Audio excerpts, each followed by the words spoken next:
Today for us to start doing some standing and some fighting to back that up. Nate, you stay listening to some trap, boy. Yeah. Yeah.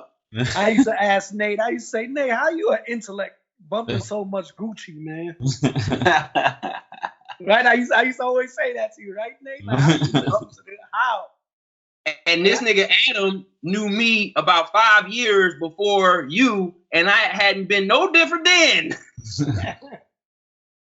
He ain't changed, man. That's appreciated, though. That you knew. He ain't changed at all, man. Yeah. We go back to chicken talk. You know what I mean? Swing my door. You know. Wilt Chamberlain. 745 with the Gucci interior. And dog dang. That's a topic you need to bring up. That Jeezy and Gucci versus. That's a good topic to discuss from different angles. You know what? Probably will. You know what? We don't even need music because this is our intro right here. But and this is a blooper, to be honest. So just let y'all know we keeping all of this. But yeah, man, I think that it's really cool how they came together. I think that looking at the psychological aspect of it, I always look at the psychological aspect of it first. Because I'm like, somebody tried to kill you, bruh, and you killed the dude that tried to kill you. And now the dude that represented that hit that was put out is, trying to live it up on some, like, more mature stuff.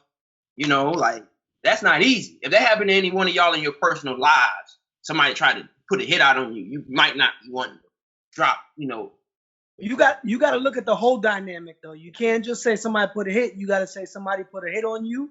And then you live 10 years of your best life after that, where you made more money than you ever made, where you found a beautiful wife so with all that being said, are you still holding on to what happened 10 years ago and not taking into effect that we were kids back then? I don't care what age they were number wise, but mentally they were children back then. Because by the way they live and the things they did. So I understand, but at the same token, I could definitely 100% feel somebody holding on to somebody trying to take their life, even after all that. I can still understand that too. Yeah, it's hard for me to judge. That's why I say it the way I say it, because when people judge, I be like, could you be that person? That's all I think. I think he got emotional because Jeezy was smashing him musically. And I think that he found an angle that he can actually win at. And from that angle, he wins. I killed the guy you sent to kill me. There's no more real than that. This is my thing. Gucci and Jeezy, first of all, they represent kind of like a passing, it's a transition in terms of like Atlanta music from a hip hop perspective, because like the earliest Atlanta artists that we all grew up with is like Outkast, Goody Mob. And then once you get past them, you get to like a T.I. and a Ludacris. And those represent like, Atlanta more so like becoming more mainstream. And then you get to like, the trap era with Gucci and Jeezy. And there's a whole, that I would say like the early years of Gucci and Jeezy are more, you can find more DNA in today's music and what's popular today from those early Gucci and Jeezy records than anything that, Outkast or T.I. or Ludacris ever did. You know what I mean? And that's not to take away from them, but it's just to show the impact and the influence that they had on the current generation of music.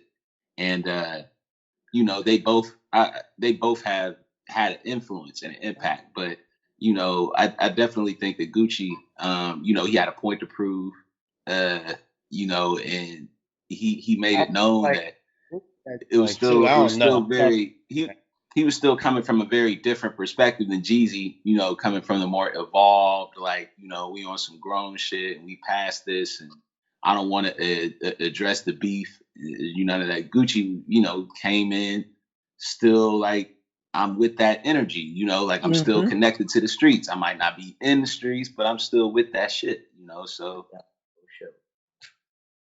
I mean, I love Gucci. I don't know. I like how everybody broke that down. You know what I'm saying? I was like in and out watching. But I kind of feel like, going to school in Atlanta, Gucci Mane was the thing. You know what I'm saying? Like I felt like Gucci Mane kind of epitomized what Atlanta was, you know what I'm saying, as far as trap was concerned. You know what I'm saying? Jeezy, I feel like he had a lot of like great hits, you know what I'm saying, but Gucci always came with that energy. You know what I'm saying? Like, and like I feel Nate is kind of like this, although he's conscious, he's still like this southern cat. You know what I'm saying? And like, you know, you grew up in the hood too, you know what I'm saying? So like he's seen a few things, you know what I mean? And so like you can't get away from that, you know what I mean?